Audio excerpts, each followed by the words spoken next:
Welcome back to the ARCA Racing Series presented by Menards for the Shore Lunch 250. The cars are fired up and out there rolling along. Finally, we were able to get another General Tire qualifying session in. I think we've had 3 of them rained out this year, but when all was said and done, how about young Riley Herbst? Boy, he did an incredible job there in that number 18 car, of course, driving Corey Gibbs, Joe Gibbs' team, and he came out here and laid down the number. Yeah, first career, and just did a great job in qualifying. It was kind of sporty in qualifying. A lot of these drivers getting a little loose. They got the green first time by, and the sun was out, the track temp was up, and the rear ends were dancing around. But Herbst really doing a great job and really sets himself up for a great spot to start this race. Yeah, we talked about how much that track had changed for everybody, but boy, the guys really had a good setup in it from the Gibbs team, as you might imagine, and that young man came out and took advantage of it. By the way, his father overrunning the Bob 500 as we speak. Let's get it down to Bob Dillner. He has more on Mr. Riley Herbst.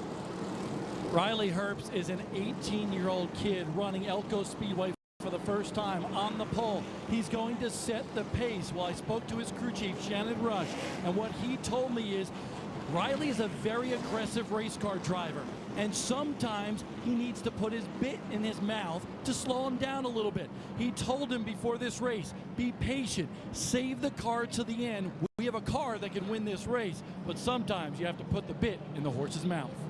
Boy, and that's exactly right. Keep in mind, he was developed in short course off-road racing where it is crazy aggressive, and you can go out and run just as hard as you possibly can. So he has learned a lot very quickly here.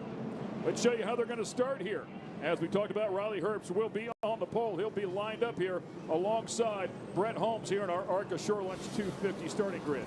Yeah, you'll see Zane Smith, another guy coming out of short course off-road racing, if you will, starting inside row number 2, Christian Eckes, who's been spot on all year. We'll have to keep an eye on the 15 for sure. Let's go back to row 5. We find Shane Lee was in a big wreck a couple of races ago. He'll line up alongside A.J. Fike. Gus Dean leading in the Scott Rookie of the Year points. Justin Fontaine is back after that big wreck in Daytona. Willie Mullins is here as well in the 34 car. Yeah, the Moose Prater there outside of row number 8. You go back inside of row 9. Bobby Dale Earnhardt, Kerry's son. He'll start inside row 9 in that number 3 car. Will Kimmel having to take a provisional starting deep. Kimmel just one of 4 drivers that have raced here before taking a provisional. And we are looking for the green flag this time around. Riley Herbst hits the acceleration zone, stands on the throttle, takes the early lead decisively. The 23 car right behind him falls in line. Brett Holmes trying to hang on to the spot. And the 55 car, Zane Smith already charging up hard. Yeah, big jump for Riley Herbst coming off turn number 4. That number 18, NOS Energy Drink, UFC Jim Carr, hooked up here early.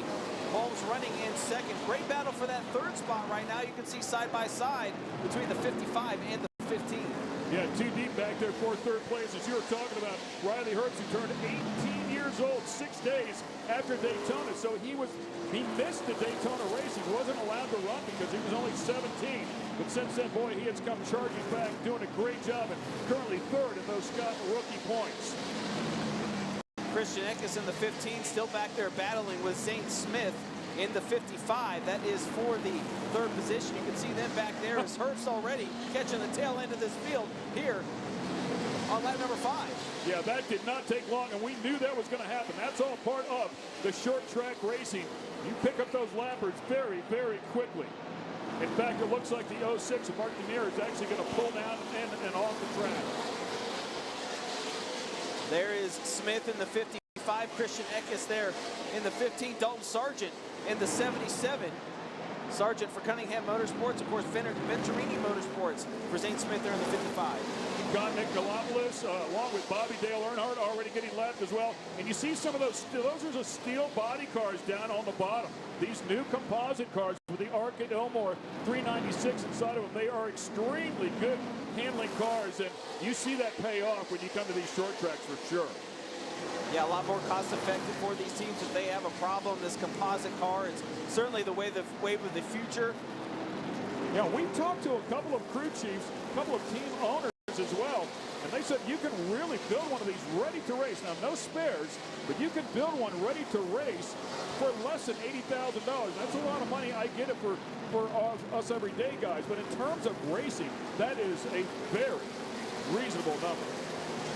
There you see Fontaine in that Mason Mitchell Motorsports number 33 car. Got a glimpse of him. Gus Dean up there battling for position. Dean in the Wintron number 32 for Kevin Sawinski, who, as we know, has a lot of laps here at this racetrack. Their shop used to be about 5 minutes from here. They tested here a lot. They raced here a lot. He actually picked up a win, I believe, back in '02 in the NASCAR Midwest Series.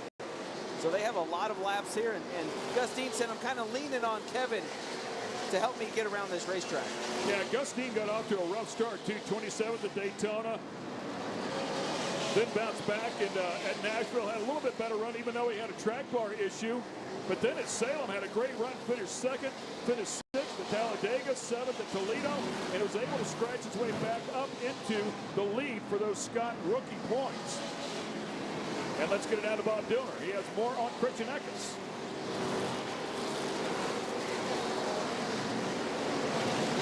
And Bob not there right now. We'll get back to him in just a moment as we take a look at Justin Fontaine in that red and white number 33. Now keep in mind, this is the first race back for him after a vicious crash at Daytona, where he actually broke his vertebrae and he had to go into rehab, if you will, and he did a phenomenal job to get back out here as quickly as possible. Great to have him back out here with us. Yeah, I mentioned that was a Mason Mitchell Motorsports car. Of course, that is a Kevin Sawinski Wintron entry, teammate to Gus Dean. So as we go back up front here, you can see Riley Herbst now. Oh, he's going to lose a lead here if he's not careful. Brett Holmes tried to take advantage of it. Prater right there in front of him, the number 9 car, definitely holding him up. And you can see Riley give him the chrome horn, if you will, and buckled up that hood just a little bit.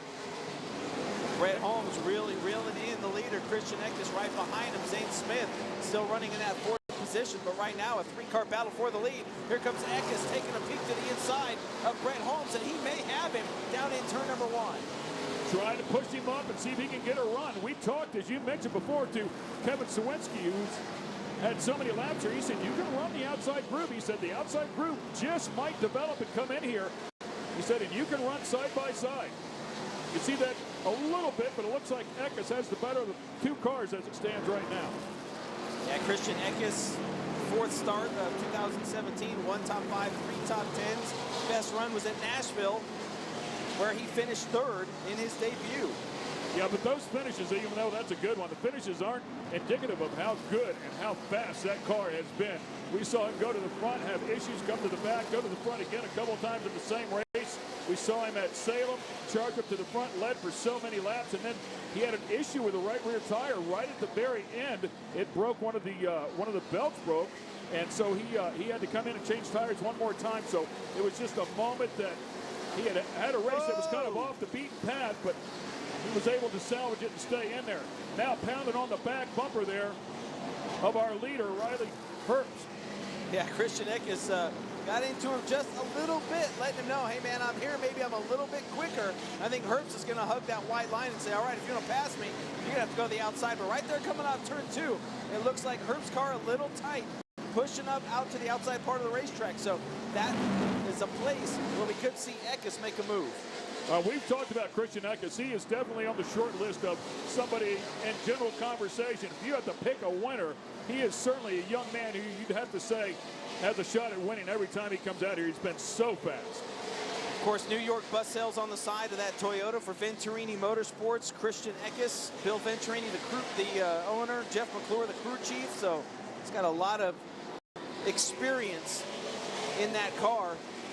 They're doing a great job right here running 2nd.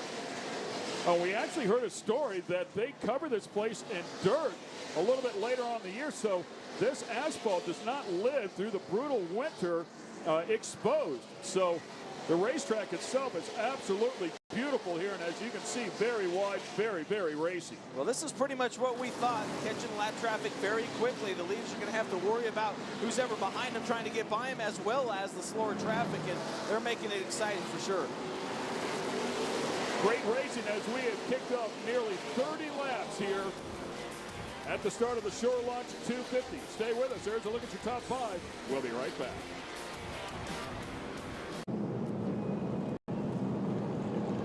It is a gorgeous night here in Elko, Minnesota at Elko Speedway. Welcome back to the ARCA Racing Series presented by Menards. Shore Launch 250. Yellow flag is out. We believe debris on the track. The 10 car, who was a late entry, will receive the free pass back onto the lead lap. That is James Swanson. Yeah, Swanson in the number 10 car for Andy Hillenberg. Didn't think he was going to make it. Late entry, as you mentioned. Great to see him here, and he'll be the recipient of that free pass to get back on the lead lap. And that's big here at Elko Speedway for sure. 3/8 mile, and these guys will get to the tail end of the field pretty quick, especially now we get ready for this restart. Yeah, a little over 30 laps completed already. Doesn't take them long as they come out here and qualify in the 14-second range. Let's get down to Bob Dillner. You have more on that young man in the 15 car. That's right, 16 years old behind the wheel of that number 15 car. At the end of last year, he won 3 marquee late model races in America, including the Snowball Derby. Well, then he teamed with Venturini Motorsports. In this particular race car, very good, guys. Won twice at Salem last year. He's got a very good piece, and honestly, his report to the team right now is that this car is near perfect. He's just biding his time, waiting for the right opportunity to pounce on his buddy Riley Herbst and possibly get the lead of this race. Yeah, it's going to be fun to watch these young guns duke it out for sure. That is Christian Eckes, by the way, behind the wheel of that 15 car out of Middletown, New York, and eighth series start as I count Jeff McClure up on the box for him. Britt Anderson spotting for him, and you can see the damage to the hood of the 18 car there for Riley Herbst. We talked about that before. He was behind Prater and did not want to get hung up. Brent Holmes was trying to make a pass for the lead, and Riley said, I got to go, man. Yeah, he wasn't fooling around there, and he did what he had to do. I mean, let Prater know that I'm there and we're coming through, because I do not want to lose the lead. Of course, he's been fast, as you mentioned. He's led in all 3 races that he's ran this year, about 134 total laps. He'll run 6 more races, 6 more ARCA events this year for Venturini. So he's been knocking on the door, and tonight could be his night. And Bob, you have more on the Joe Gibbs driver. To his crew chief, Shannon Rush, and he told me honestly that that car right now just a little bit tight in the center of the corner. That's what they saw in practice earlier today. Riley pulled off a wicked fast lap in qualifying to get the pole position, but right now it's a little bit of a struggle for the driver of the number 18 to try to keep that 15 of Christian Eckes behind him. So they're waiting. They're not going to stop right now. They're going to wait for about a third of the way through this race to come down pit road, get some tires, and make an adjustment. Right now, Shannon Rush just wants his driver, Riley Herbst, to hang on to that car and try to stay in the top 5.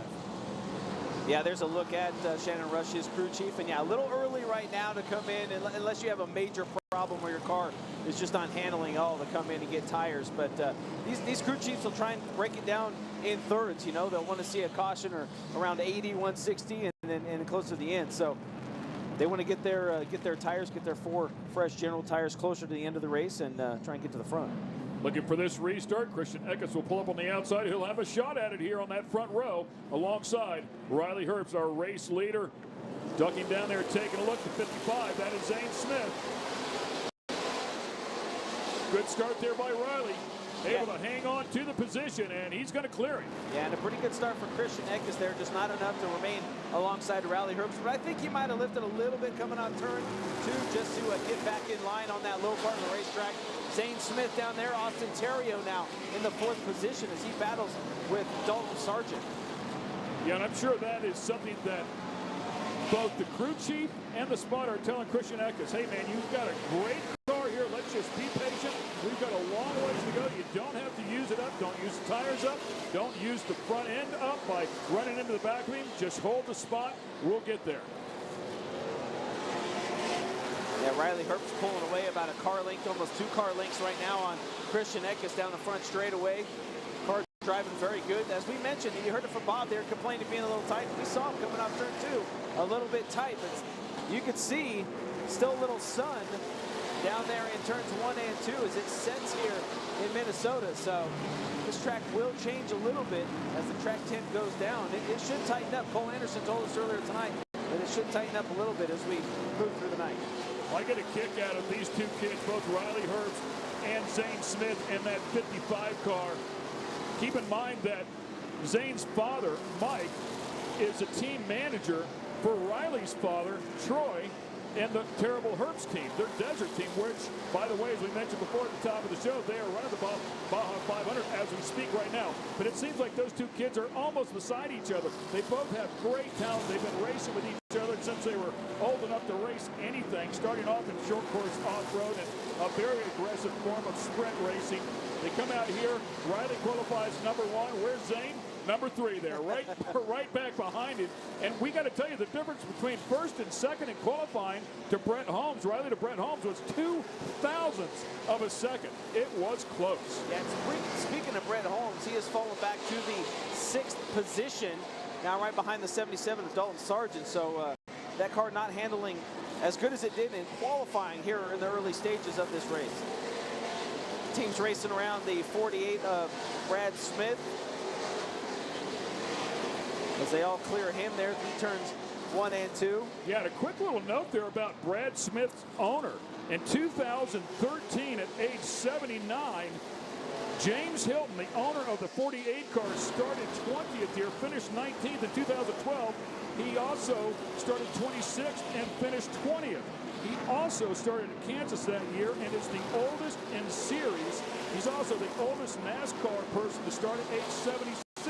That's some of the history that you have here in this series, and it looks like the 2 car just got together with Zane Smith. That's Eric Caudell, one of the slower cars, going a lap down, and as the leaders were coming by over in turn 2, it got a little interesting. We talked about Brett Holmes falling back a handful of positions after starting up on the front row. Struggling here, 54 laps into this one. We'll get down to Bob Dillner for more. Well, guys, basically what Brett Holmes is going through right now is a very loose condition up off the racetrack. They believe as night falls upon Elko Speedway that the track will tighten up. They can make adjustments when they come down pit road, but his crew chief has told him, just ride now, try to save it.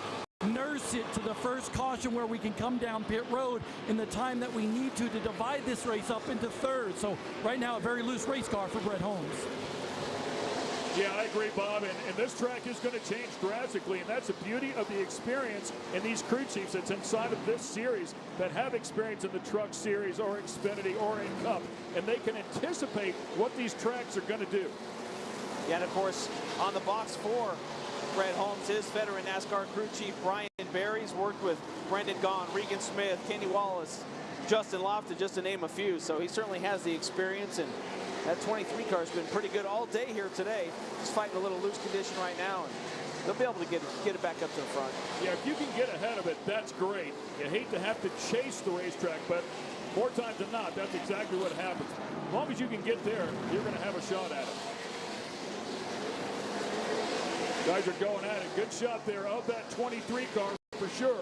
Out of Munford, Alabama. The Southern States Banks sponsored number 23. Stay with us. We'll be back with more action. See if Riley Herbst can hang on. Welcome back to a very racy Elko Speedway here with the ARCA Racing Series presented by Menards. It's the Shore Lux 250 out front. Sets a drop of the green flag in, earning that General Tire Pole Award has been Riley Herbst. Right behind him, Christian Eckes. Then it's Austin Theriault, who has bumped up into 3rd place, our points leader, who has been so consistent every race, in fact, inside of the top 5 with the exception of one when he finished 6th. Then back behind him, it's a 78 car of Cole Anderson making his debut. We thought he would be good here, and he is delivering. Yeah, you know, as we heard from Cole earlier today, grew up just down the road from this racetrack. He ran here full time in 2014, picked up a couple to win 7 top 5s. He's run the ARCA Midwest Tour here at this racetrack. He actually tested with Mason Mitchell, as we said earlier, back in February, and doing a fantastic job. He got the most cheers from the fans when they introduced his name. Just doing a great job here tonight, right now in the top 5. All right, let's talk about our Scott Rookie Spotlight. You're going to enjoy this one as well. Oh, and we've got the caution flag out. It looks like the 10 cars up into the wall from what we are hearing, and there's a look at it. That is James Swanson, as we talked about before, that late entry for Andy Hillenburg. Actually, co-op effort there between Andy Hillenburg and Schrader. But James Swanson out of Clarksboro, New Jersey, unfortunately up there into the wall. Not sure what caused it. Yeah, you can see there on the left front as he spun around there, a little damage. So he might have got into the wall just a little bit after spinning around there. So caution number 2. We've got to get you a teleprompter. I saw you reaching up, touching the screen, so you're drawing circles around it. Yeah. So second caution here, the Shore Lunch 250. You got to love that can-do. Don't tell me I can't. And unfortunately, up there into the wall. And we'll see how hard it hit. I wonder if he can get going and get back into the field here. Yeah, was the recipient of the free pass on the first caution that we had on lap 34. You don't want to be the caution. No, you don't want to be the caution for sure, but this could throw a monkey wrench into this thing. I mean, we're 73 laps in. These guys may think about coming into the pits. All right, well, while they get him sorted out, pointed in the right direction, once again, let's go back to our Scott Rookie Spotlight. There's a young lady in the field, made her debut at Toledo, and boy, did she do a great job as she finished 11th.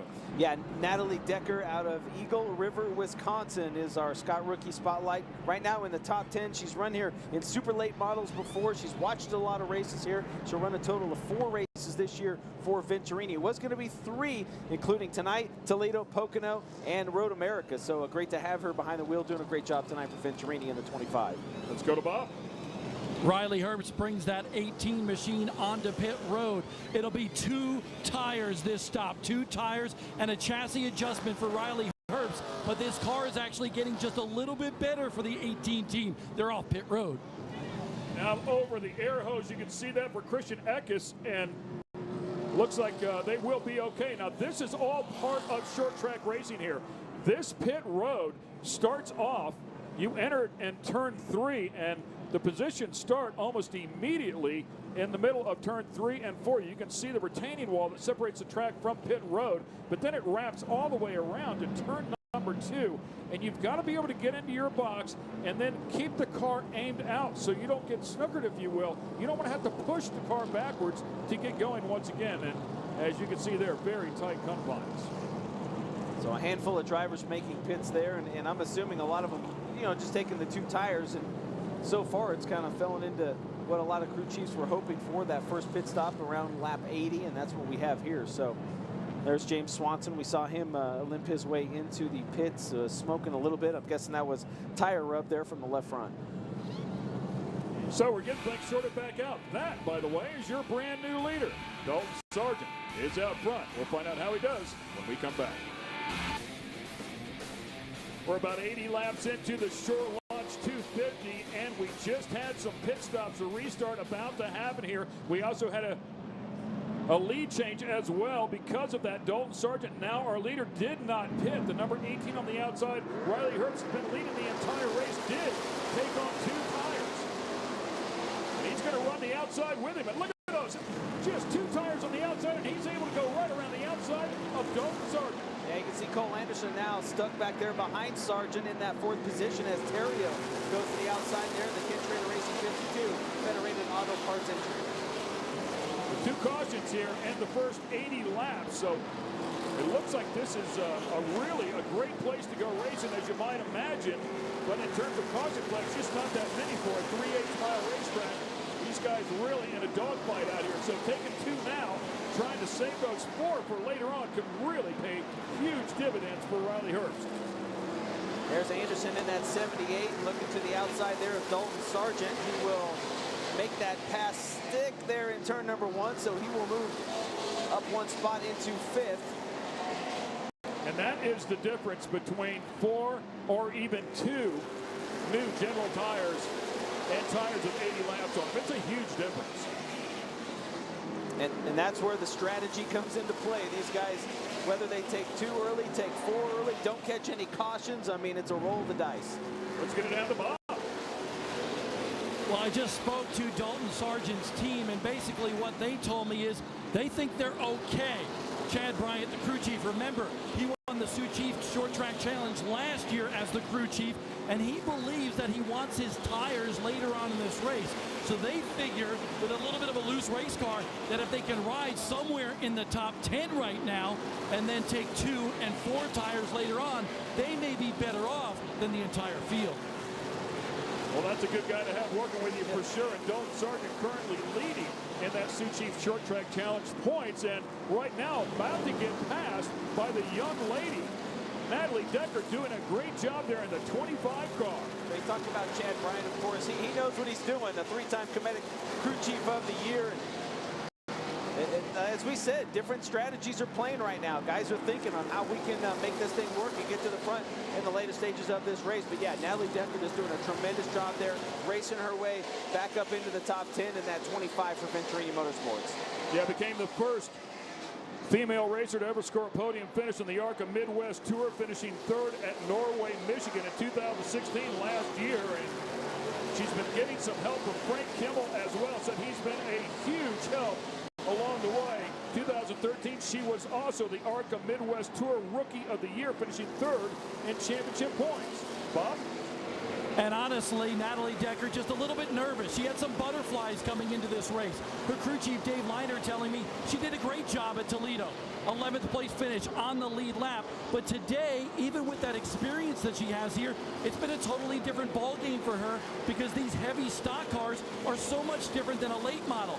She's had to learn how to drive the car into the corner a little bit harder than with her late model. And then when it rolled over on that right front, she had to decide when to get back on the gas, and that's been the biggest challenge for her. But Dave Liner told me this girl's got a lot of talent, and she's showing it here tonight.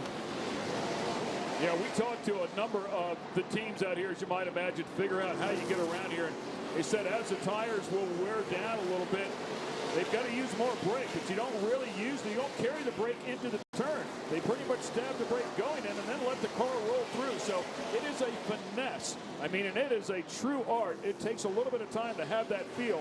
Now, as Bob said, she's been here before. You can see she's picked it up very, very quickly. She's doing a phenomenal job out here, no question about it. Yeah, and a lot of these teams really bring in the base setup that they take to Toledo Speedway. You know, they'll bring it here. It's somewhat similar. They'll tweak on it the front end a little bit different with the spring package because of the turns here, but they have a good base setup. That Venturini team, of course, a lot of history, and they know what to do to make a good car here at this racetrack. Of course, winning with Brennan Poole back in 2012. So Natalie Decker doing a great job. Riley Herbst now has got the 55 in his rearview mirror. Yeah, this will be good. The two young men are good friends. They've grown up together, playing in the race shop together, their dad's race shop together, and they've been racing together, as I mentioned before, since they were old enough to race anything, probably on tricycles against each other. Very cool, and we'll see if that decision pays off right there. Riley Herbst has to go way up, almost 3 wide, to get around the lap cars. And Zane Smith is able to fall in line behind him. A very smart move there by Riley Herbst. Well, Zane Smith ran 4th at Toledo. Riley Herbst was right behind him in 5th, and here flip-flop him as they're racing for the lead. But Austin Terrio trying to mix it up as well there in that number 52 as he runs in 3rd. Christian Eck is still in the frame with Anderson rounding out your top 5. Sure, Nas happy with this effort right here. It's great to see such a big-time sponsor on the hood of that car for Riley. Has such a bright future. And we talked about him before, driving for Coy Gibbs, Joe Gibbs' team. And then, of course, the 55 car of Zane Smith also chasing rookie points here in one of those Venturini entries. And we should also say that Zane Smith, much like we said about Riley, was not able to run Daytona because he wasn't old enough. In fact, was a little bit younger than Riley, so he was not able to run Talladega either. Yeah, he will run the remaining ARCA schedule for Venturini Motorsports, and he's going to be a player for sure. You can see there, fastest time, 14.648. That's pretty much what all the leaders are running right now. In fact, I was looking at timing scoring a couple minutes ago, and Natalie Decker running a 14.7 and change as well. So pretty much everyone in the top 10, very similar to lap times at this point. Yeah, that's just a couple of tenths off of where they qualified earlier today. This track is, as we heard, as the sun set here, is going to tighten up a little bit. Grip's going to get a little bit better. Cole Anderson in the 78 for Mason Mitchell, looking to the inside of Austin Terrio very easily. Gets underneath him. Yeah. Are you kidding me? Driving right by the points leader. He says, welcome to Elko. Yeah, and Austin Terrio is very smart. Austin Terrio's chasing this championship, and he has been so consistent. Finished First at Daytona, fourth at Nashville, fifth at Salem, fourth at Talladega, sixth at Toledo. I mean, he has been clockwork as the yellow flag comes out here once again. And it looks like A.J. Fike up there in the wall. You can see the 27 car. And by the way, the owner for A.J. Fike, his father, Don, had a bit of an incident. We want to wish him the best. We understand he is watching us from the hospital this evening. So we wish you all the best, our friend, and get back out here. Yeah, Don Fike, known the Fike family for a long time. Raced midgets with them back in the late 90s, early 2000s. And bummer to hear he had a bicycle accident in the hospital. We wish him all the best for sure. And it looks like AJ was able to get that thing off the wall. And I don't really see if he got into it. Anything on it, huh? AJ, a super guy, so talented. Is really really a standout in the open wheel. Has run a bunch of USAC stuff, open wheel cars, we should say, and midget, Silver Crown, sprint cars. Very, very good. And Dan Glaus, of course, his crew chief as well, has been around this sport for many, many years. Extremely talented. So they have some great people on that car. And he might have just been trying to dodge somebody, miss somebody. Yeah, you see some damage to the right rear there on the 06 of Mark Munier. The Wayne Peterson a rough go of it here Chevy tonight for sure.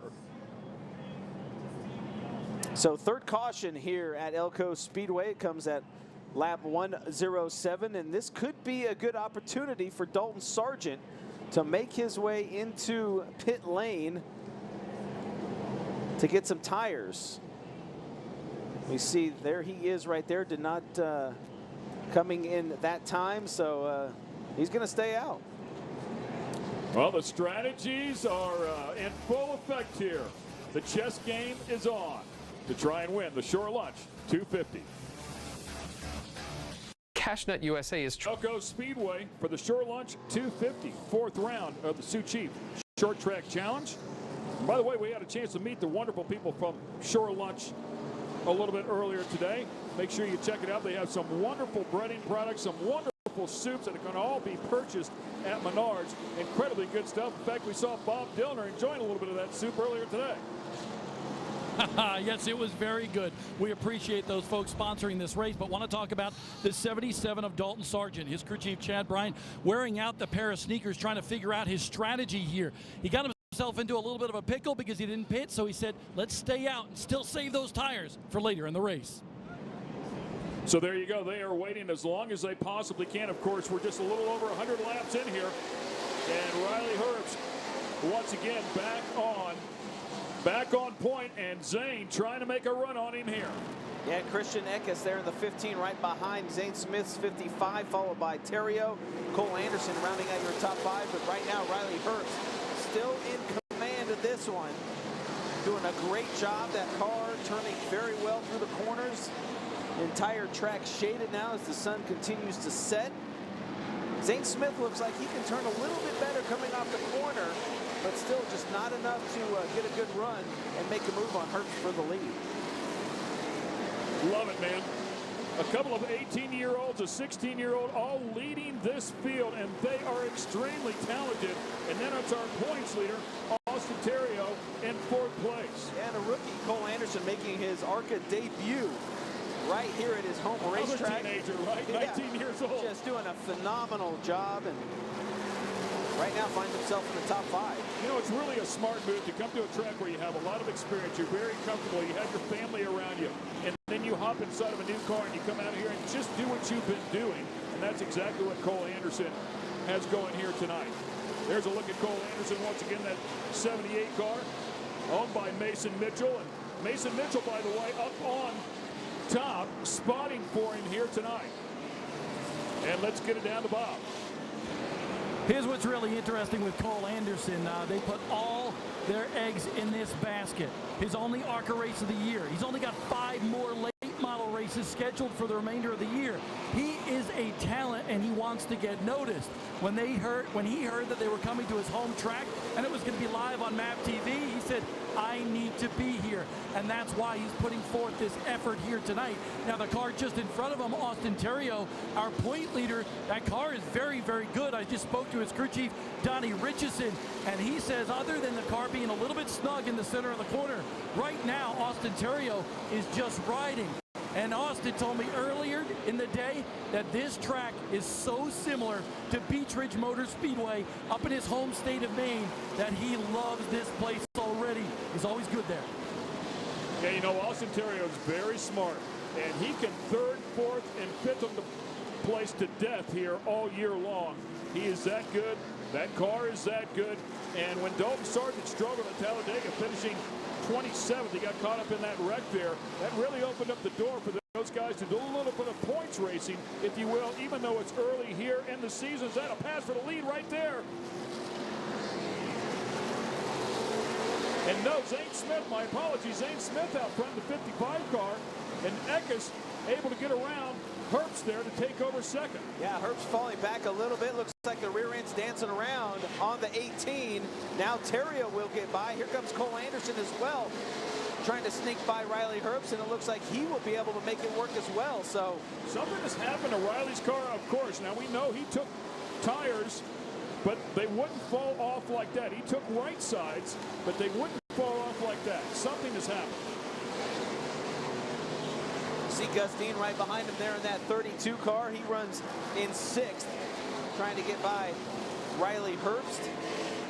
Gus Dean started back in the 11th spot inside row number 6. Cole Anderson all over the back bumper there of Theriault. All but pushing him as you take a look at that battle right there. Yeah, Anderson's got a good hot rod. You mentioned Mason Mitchell spotting for him, of course, the 2014 ARCA Racing Series driving champion. Let's get it back down to Bob Dillner with more on the 18. Yeah, I just want to update you on Riley Herbst. There is no problem per se with that car. I just spoke to Shannon Rush, and he told me right now Riley's just holding on with a very tight race car. And caution comes back out. One face in the wrong direction. It looks like it is the 28 car, Robert Bruce. And Robert Bruce driving in Willie Mullins' car. Yeah, the CW Metals Ford there for Willie Mullins Racing. Willie bringing out a brand new composite car. That's his steel body car that we saw him run at Nashville. And this is a perfect time for our Protect Plus mid-race recap.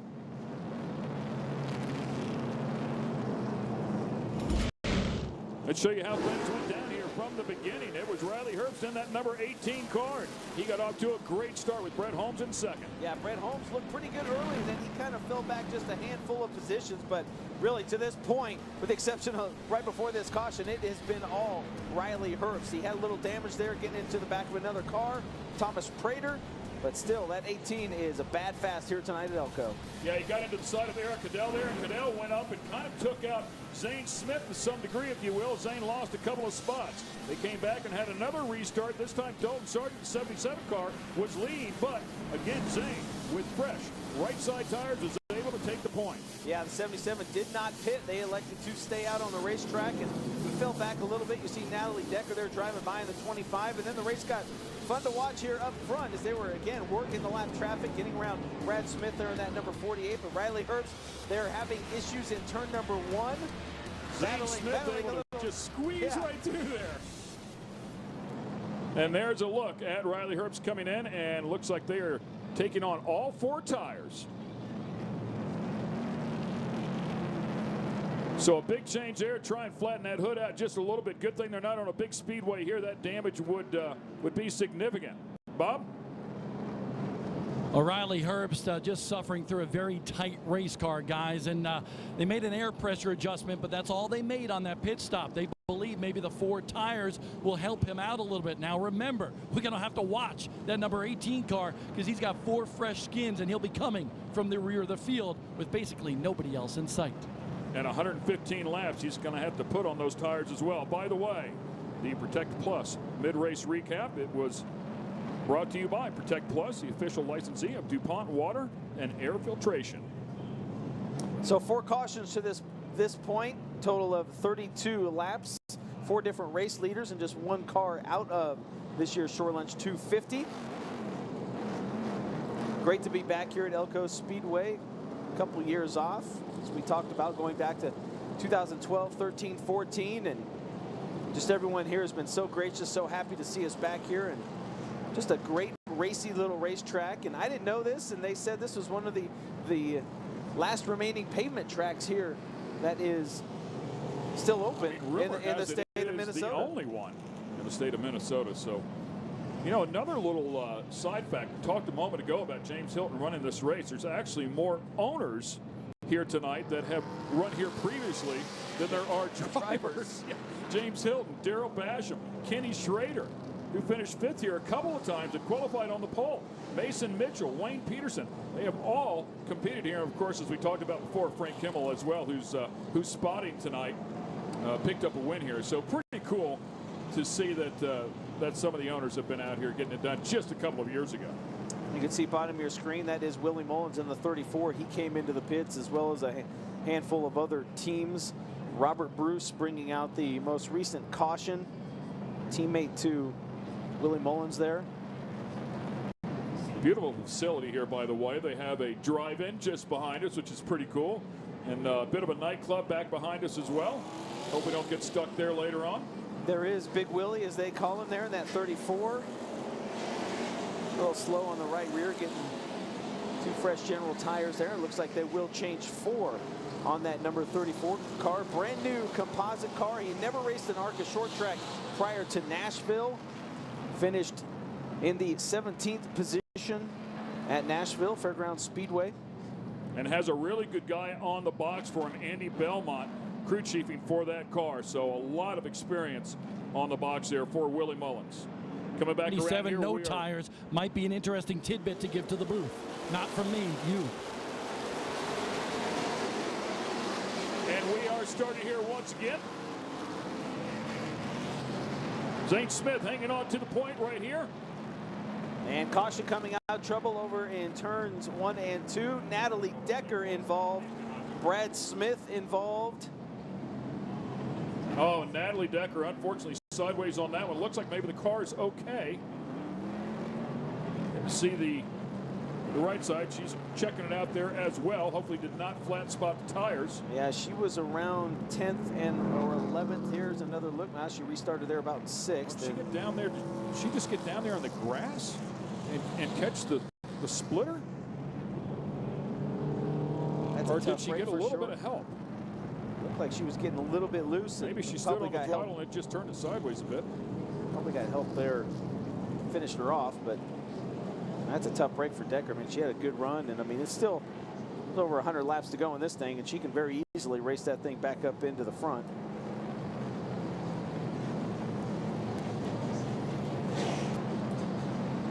All right, so once again, the 55 car out front, followed by the 15 car. Here's a look at this restart. Zane Smith picks up the throttle. Christian on the outside. We're going to look a little bit deeper in the field at the 25 car. And it looks like she's ducking down to the bottom. She was not clear to the bottom. Brett Holmes gets into her, and she gets turned around. So the spotter, there was a little hole there, and I'm sure the spotter was saying, get down to the bottom. She went down there. Unfortunately, she just was not clear by a couple of inches. Yeah, Brett Holmes into that left rear quarter just a little bit, just enough to turn her around. Certainly a tough break for the 25. Looks like the car is okay, though. She'll be able to continue racing, and she still has a number of laps to get it done here at the Shore Lunch 250.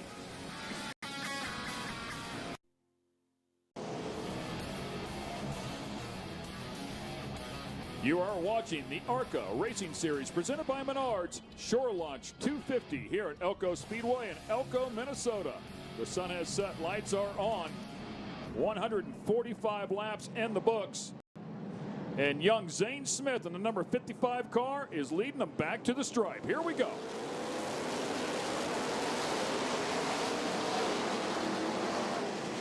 Christian Eckes on the outside is going to try to drive around and take the point, and it looks like he is clear down to the bottom, and he makes it happen. Just a great restart by that young man in the number 15 for Venturini Motorsports. A great restart. Great run through turns 1 and 2, made a stick, let everybody know the top is going to be all right. Theriault in that little silent hole in 3rd place again, just playing it smart. Is that Gus Dean down there? Gus Dean fighting hard down on the bottom.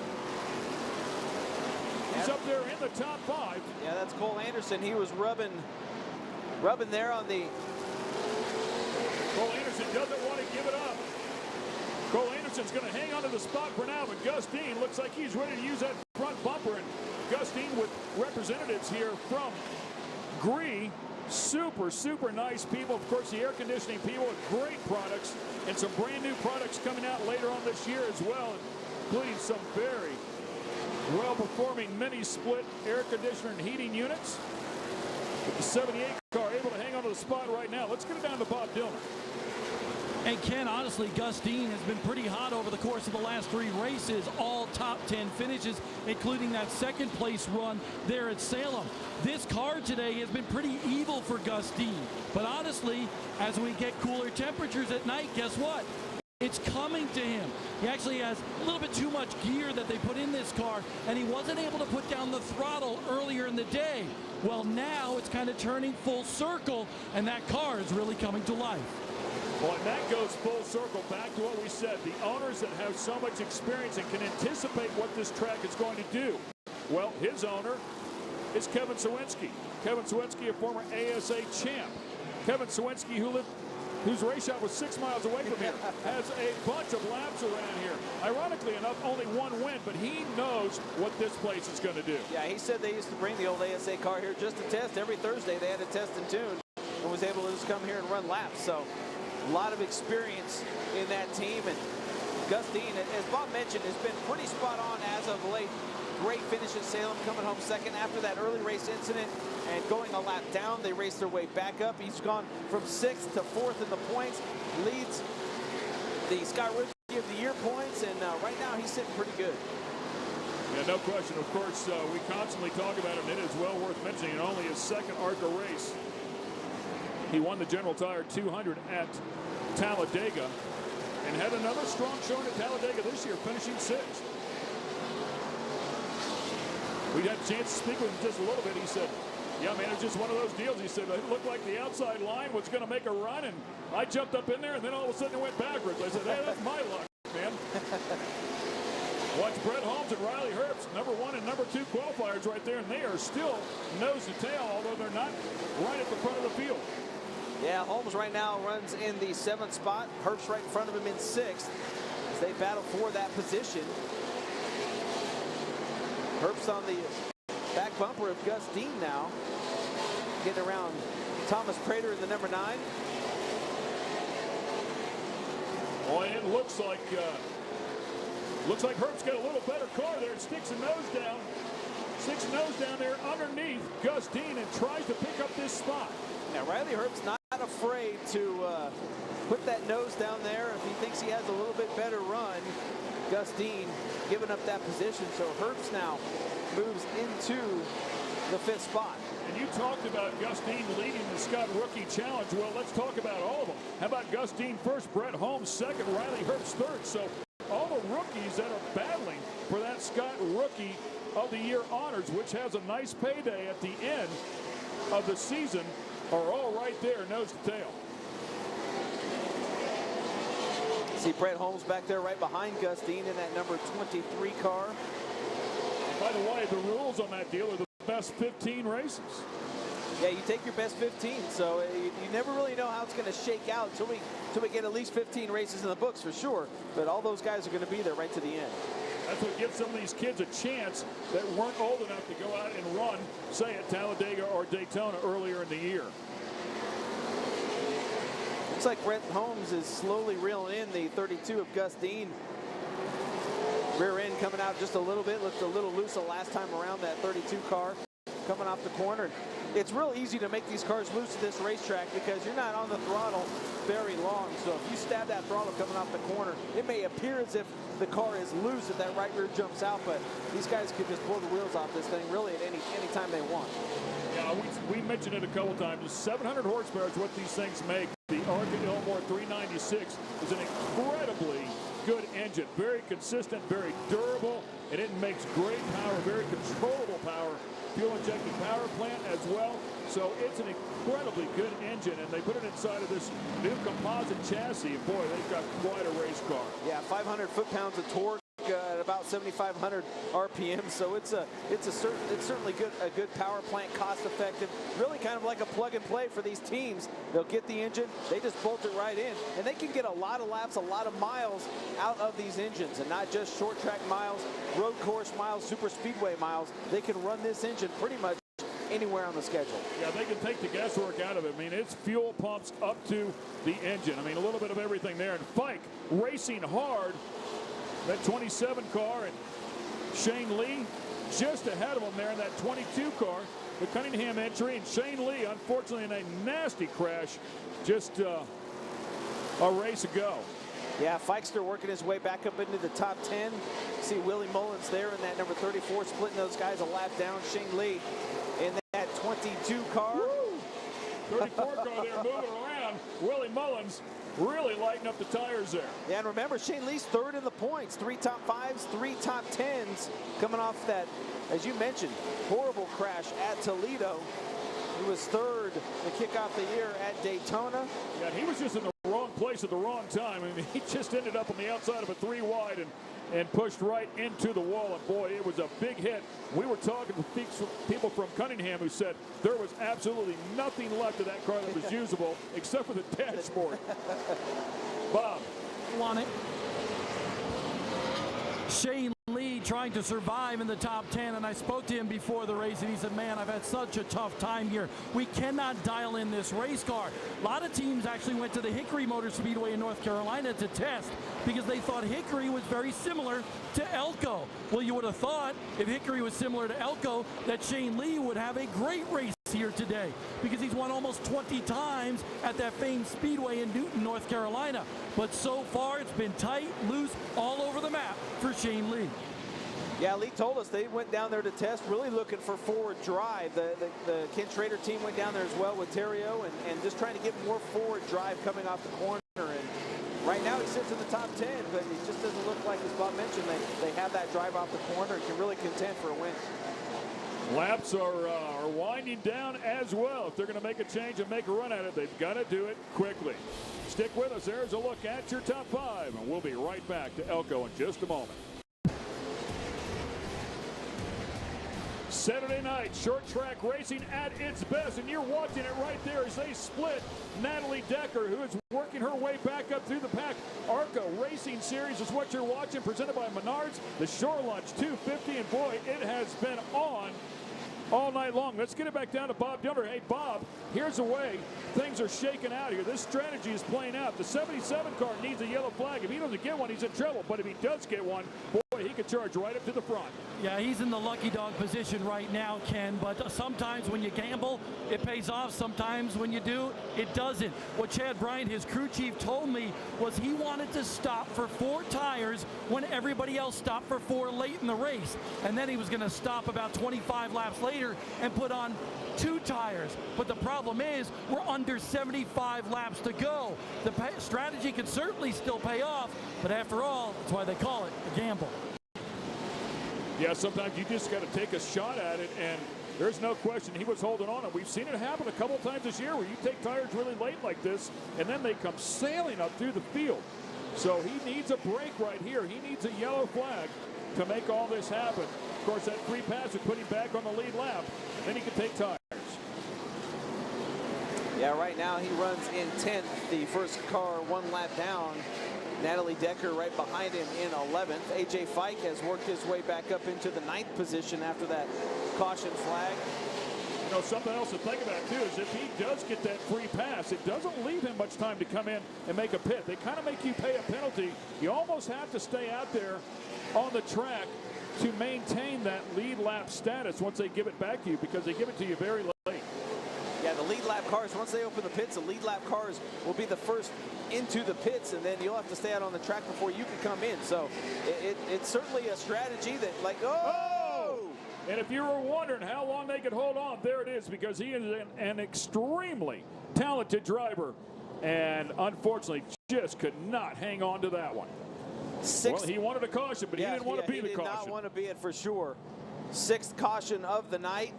This one involving Dalton Sargent all by himself. Got into the fence just a little bit there. You can see contact on the left rear quarter panel. All of them still aired up. General Tires are tough.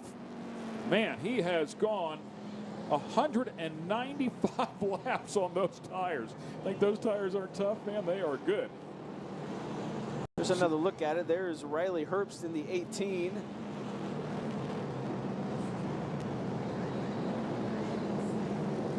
Look at Riley Herbst there, and then we're going to come back and see if we can catch Dalton. So they'll rewind that, see if they can group it back up there for the 77 car. And yeah, we heard him say earlier the fuel window was 220 laps, so we were coming up on that pretty quickly as well for the 77 car.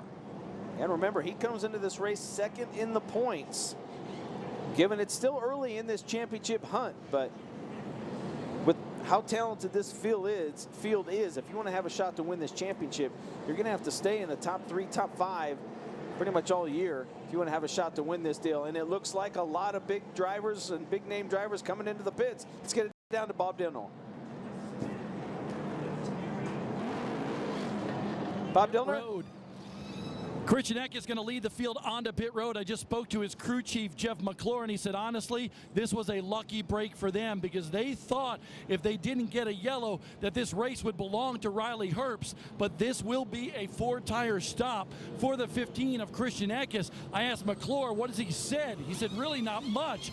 I said, is the car perfect? He said, it's never perfect, just a little bit snug, a little bit tight. He doesn't want to turn in the center of the corner. But a 4-tire stop, and the key here, guys, is will he get beat off of pit road? He lost 3 spots on the first sequence, but right now it's awfully close between him and his teammate. Trying to hang on to it right there. Oh! And the games are being played for sure. You see Austin Terrio there in third in that number 52. He's hoping both of those guys to take each other out. Christian Eckes is going to hang on to the spot as we see the 77 car now of Dalton Sargent pull down in there. Christian doing an excellent job. Yeah, that car has been very, very good, no question about it. But he and the 55 car of Zane Smith, both on that Venturini team, battling for that position on pit road. So it will be a 4-tire stop for Dalton Sargent. And by the way, 6 guys allowed over the wall here in the ARCA Racing Series. 1 jack and 3 guns. And it looked like he tried to take off there maybe just a little bit before that jack was down. Hopefully everything is okay. Pit road speed 20 miles an hour. So they come down almost to a stop, it feels like, when you hit pit lane. For sure, no doubt. All right, so things are starting to sort out as we're working our way down to the end of the short lunch, 250. And we are getting down close to the end of this one here at the ARCA Racing Series presented by Menards, the Shore Lunch 250. And Natalie Decker and the 25 car is hanging on and was just the recipient of the free pass. Works her way back onto the lead lap. She'll be at the tail end of the field. She'll have some work to do, but she's on the lead lap. Yeah, really doing a great job here in her second career ARCA start. Could be her first career ARCA top 10. Dave Liner telling her at Toledo, okay, we want to finish all the laps. She did that. We want to finish in the top 12. She ran 11th and was the last car in the lead lap. So they were very, very happy with how she ran at Toledo. Justin Fontaine also here, currently listed in 12th place, and it is great to have that young man back here, Bob Dillner, after a very scary crash at Daytona. Fractured vertebrae at Daytona, was in a back brace for 2.5 months, tested at Motor Mile just a week and a half ago, and honestly, he's just outside the top 10, Ken, and they wanted to ease him in here. Well, he could wind up with a top 10 run. A great comeback for Justin Fontaine. Yeah, he is the second car as it stands right now behind Willie Mullins, a lap down. He needs to get in front of Willie Mullins. Another caution flag comes out. He could get the free pass as they throw the green flag. And once again, Riley Herbst finds himself up at the front. Christian Eckes trying to hang on. Here comes Zane Smith on the bottom. Zane Smith with the entire bottom of the track to himself. Christian Eckes trying to use that outside part of the racetrack that he did to take the lead down in turns 1 and 2. We'll see if he can race by the 55 this time. Austin Terrio still hanging around in the top 5. He runs 4th. And how about that top group? We talked to Sawinski earlier. He said absolutely that top group can come in. AJ Fike using it as well, just a little bit behind those guys. But Christian Eckes able to use that top group and drive around the outside of the 55 car.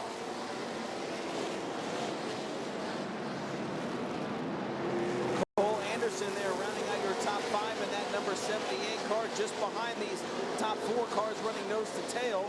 See him right there, bottom of your screen. Now believe we heard that Natalie Decker might have jumped the start. Something might have happened with her. She's going to get a drive-through penalty. That is costly to the young lady. Yeah, 20 miles an hour through the pits. She has worked her way into the pits now. Christian Eckes wiggled up. Riley Herbst now making a run for the lead. Riley Herbst tries to pitch him down on the bottom. Can't hold him down there. Christian Eckes goes to the front. Here comes both Zane and Riley. Zane Smith now trying to get to the inside of Eckes as they race off turn number 2. He's got some lap cars in front of him. Short track racing at its best, and somehow the 15 car hangs on. He used lappers as a pick. That is a smart move. That's how you get it done. And Zane Smith had to check up and fall in line. Austin Theriault back in there as well. Yeah, Theriault gets underneath Riley Herbst, takes over the 3rd position. Cole Anderson now on the back bumper of Riley Herbst. Gus Dean, Brett Holmes back there as well. Boy, that is just fabulous racing. Exactly what you want to see as we start winding down to the end of this one. Under 40 laps to go. There's Gus Side Dean. by side they Dean go. to the inside of Cole Anderson, and that is for 6th position. Check that 5th position. And Gus Dean's been there before and couldn't make it happen. Can he make it happen this time with that outside group coming in? And look at Cole Anderson as they run up fender to fender, just holding him down to the bottom to try and use that outside lane. Very close. That's awesome. Turns 1 and 2.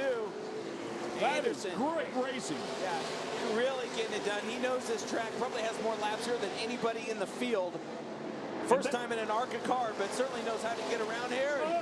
They're banging wheels there. Yeah, Gus Dean forces him up a little bit. It takes phenomenal talent to do that underneath all that pressure. Maintain your entry speed, your exit speed, not spin the tires, not overdrive the turn. It is so difficult to do, and both drivers did a fabulous job. But Gus Dean had the line, and he used it. Shane Lee right behind Cole Anderson there. The big time Ford for Cunningham, the 22, right in front of Brett Holmes, who runs in that 8th position. And Riley Herbst now again looks like falling off the pace just a little bit here as Gus Dean is quickly closing onto the back bumper as he'll start battling for 4th place. And let's get it down there to Bob Dillner. He has more on the 55 car, Zane Smith. Yeah, Zane Smith was just named to the NASCAR Next program 2 years ago. Had a phenomenal year. 5 victories. Last year, a big old goose egg in the win column. He is hungry. He doesn't like this winless streak, but right now, that car fading on him just a little bit. A lack of grip, especially coming up off the corner. Now, they do believe if they have another restart, he is so hungry, he could go after and challenge for the lead, but they think they have a 2nd place car at best here today if it stays green, and right now he's being threatened for that spot. Yeah, it looks like a piece of the splitter there on the left front is sticking out, so something's happened there in the midst of all that tough side-by-side racing. We'll see how much it affects him here, because that 52 cars all over the back bumper. He has been patient all night long, Ron Klepper, and now it looks like our points leader's ready to pounce. Under 30 laps to go, it is time to go to the front. Austin Theriault has a fast hot rod, Federated Auto Parts entry, right behind the 55 of Zane Smith. You can see there's Eckes about half a straightaway in front of this battle for 2nd. He doesn't need one more position in terms of points and hanging on to that points lead, but of course you always want it. You really want that win.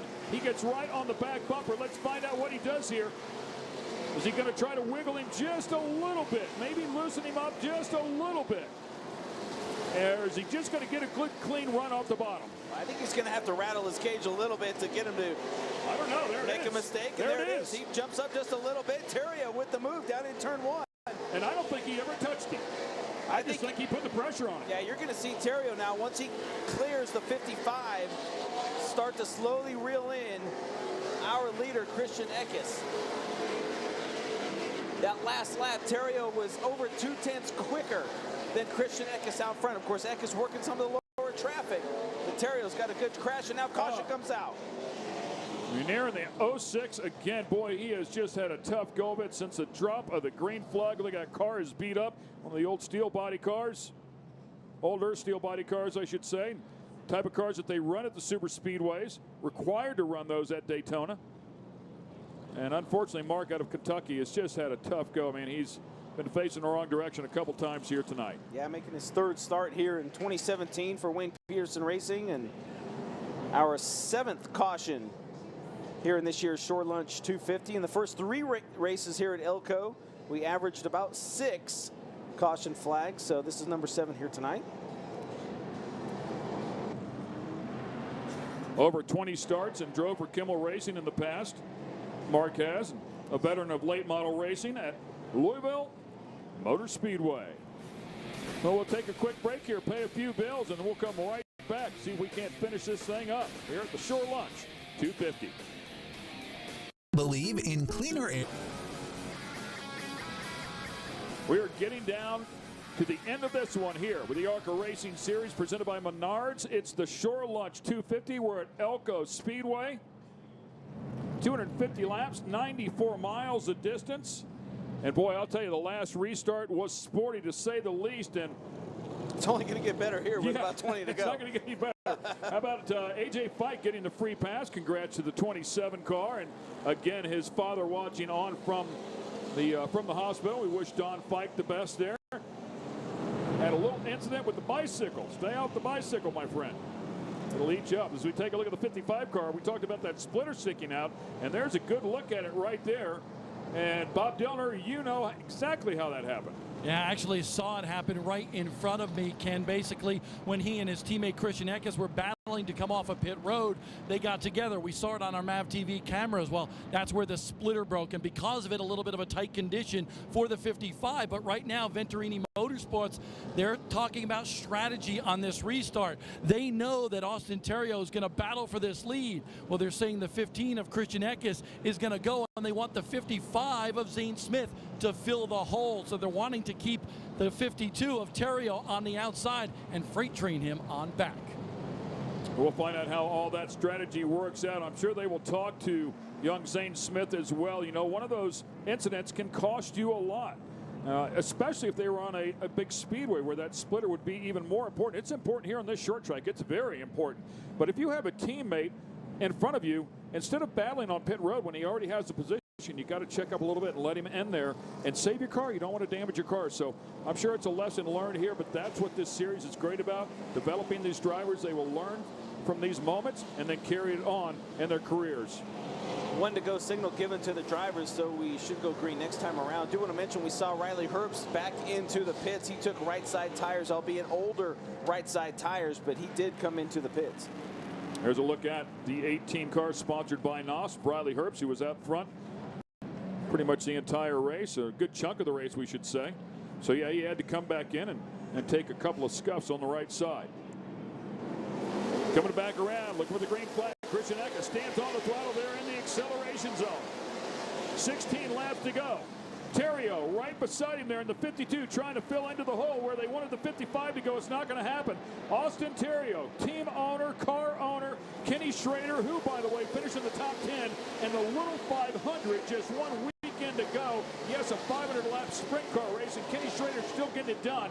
But right now, he's hoping his young driver will carry him to victory lane here at Elko Speedway. And I was told the first time he's ever run a pavement sprint car in his career at the Little 500.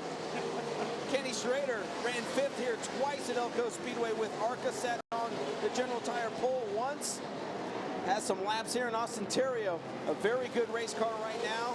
Doing a great job as he is stalking that 15 of Christian Eckes. Had a chance to talk to Austin Theriault as well. I said, who's spotting for you? He said, I'm not sure. He said he drove the Legends car earlier today, the number 17. He's really good. He said, I don't know his name. I just call him Spotter. Well, he's doing a great job for him right now because he has really kept him out of trouble this entire race as we are quickly approaching 10 laps to go. Yeah, and Christian Eckes a little loose there. I don't know if he got some help or not.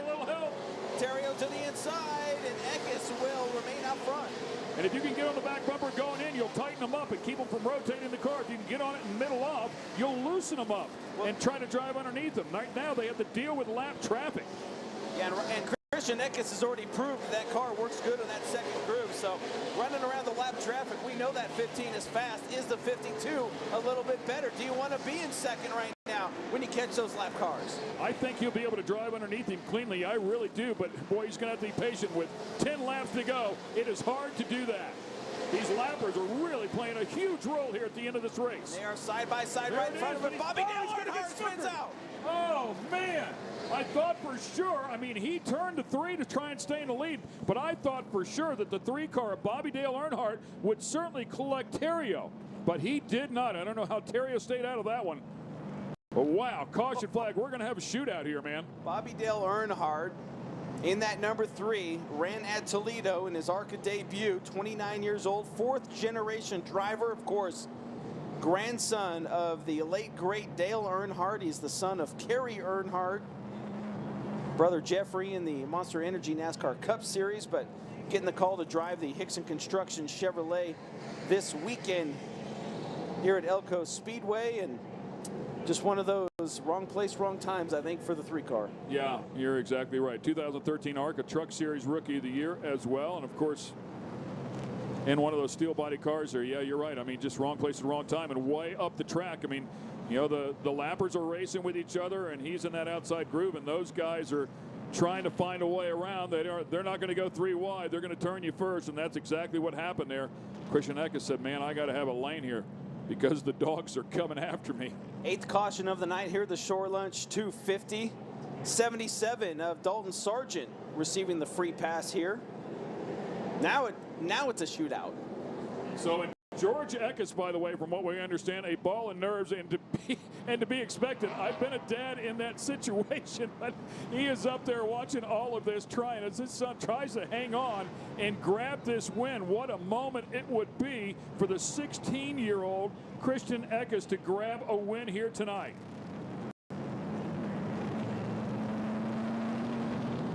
Well, it's certainly going to be interesting. Again, he can choose whether he wants to start on the bottom or the top here for this restart. For more on Eckes, let's get it back down to Bob Dillner.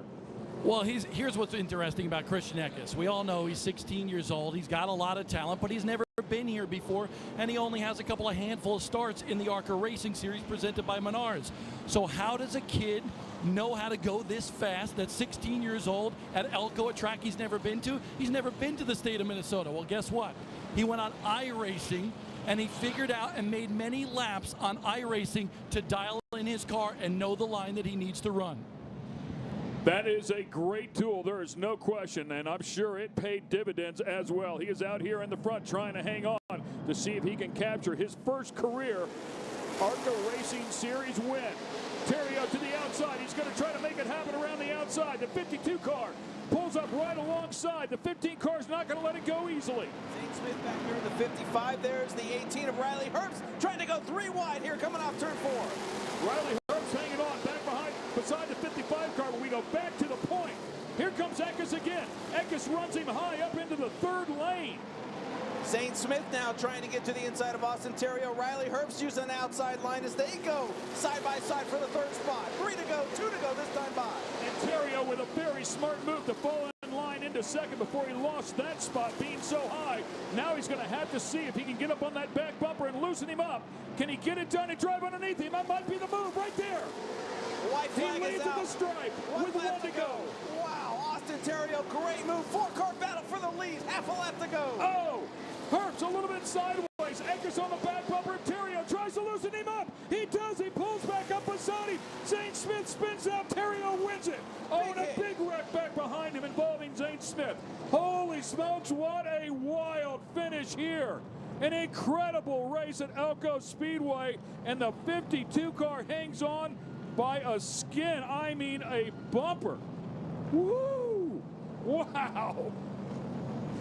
We knew there'd be some excitement here. Oh, by the way, Cole Anderson, it looks like, see if we can get a shot at him on that front straightaway, but Cole Anderson looks like he might have been the car that collected Zane Smith in a big moment down there. Yeah, 3 cars stopped. Shane Lee, Zane Smith, as well as Cole Anderson. There you see them. That Smith in the right 55. At the stripe, man. Wow. We can see the helmet coming off for Cole Anderson. Good news there. The head net is down, or the side net is down. Yeah, and of course, man, this much work and this late in the race, tippers going to flare, and You could see the Looks like 55. they're calling people up there for the 55, Well, Zane Smith.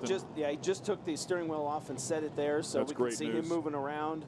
And of course, Talking the to Shane Lee Cunningham crew over there on Shane Lee. Shane Lee with a couple of big wrecks here in back-to-back races. Not good, man. And he said it didn't hurt as bad as it looked when he was at Toledo, but you just hate to see the cars get wadded up here at the end. Here comes Shane Lee climbing out of his cars. That's great news. Cole Anderson, after an incredible run there by that young man in his series debut. Cole Anderson doing a great job in the 78 car, owned by Mason Mitchell, of course, and looks like Zane Smith is up out of the car as well. So all three drivers at least out of the car. That's a great sign.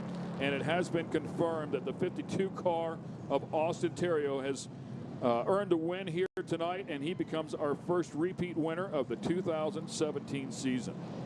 Picked up the season opener at Daytona. Puts a move on Christian Eckes. So let's go back and take a look at this finish. Coming off turn 4. Again, man. Smith gets loose right there. Well, they get some help from Riley, no doubt. Shane Lee turns right to try and miss him.